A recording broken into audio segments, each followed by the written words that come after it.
the show, everybody. Joining me in Studio Awesome today is Sonia Hansen. Sonia has been raising alpacas for around 6 years now, and today she's here to tell us all about it. Thank you for joining us today, Sonia. You're welcome, Dan. It's my pleasure. All right, so for starters, what is an alpaca? An alpaca is a member of the camelid family. They are a relative to the llama and the camel.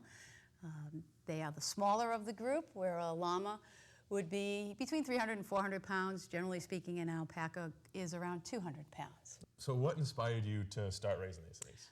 My friend and I were visiting Swamp Yankee Days down in Hopkinton, Rhode Island, a number of years ago, and there was a pen of alpacas where the breeder was explaining what they do with them. And we walked over, had never seen them, saw them, and actually had goosebumps, and turned to my friend and said, I have to have one of these. All right, and so I'm guessing it wasn't like an immediate thing. You take some time to research them at all? We did. We researched them and decided that we wanted to become a serious contender in alpaca breeding, and developed some breeding goals that we were interested in, and picked bloodlines that would meet those breeding goals.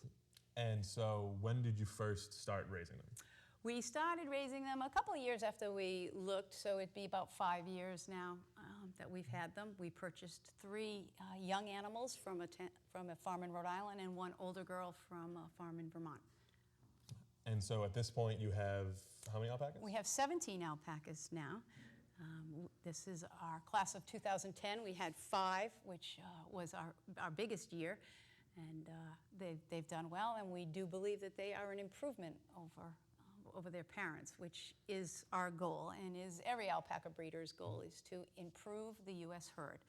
The importation of alpacas is closed, so the U.S. has the animals we have, and it is one of the only livestock left in the country that has room for improvement. So an alpaca breeder's job is to improve the fiber through its density, its fineness, and the uniformity of the character of the fleece. And so what kind of uses are there for alpaca fiber?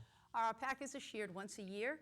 We send our fleece to the New England Co-op, where it is produced into socks and hats, yarn, sweaters like the one I'm wearing. And we do keep some to spin ourselves. So we try to do a little cottage industry as well. So that's what most people do. Oh, that's cool. And now do you have competitions, like dog show type deal with alpacas, the same thing? We do. We take them, locally, we've been throughout New England with our alpacas. We have to walk them out into the ring. They are separated by age and by color, and judged on the fineness of their fleece, which is measured the diameter in micron, the uniformity of the fleece from head to toe, shoulder to back, is their fleece the same character all the way through, and the density. How much fiber is this animal carrying? Is it full of fiber? Because ultimately you want to shear 10 pounds off an animal. So they're judged accordingly based on the uniformity, the fineness, and the density of their fleece. Have you had much success at competitions? We have. The 3 young girls that we purchased, we took them right out onto the show string. We placed first and second with some stiff competition, and I will say it's nice to see when you're placed second and first, and you go into the championship ring, that we don't win the championship, but when we look down the row, we're standing with many of the big farms across the country. So it's the competitive side of it has been very, very pleasant. We've done well.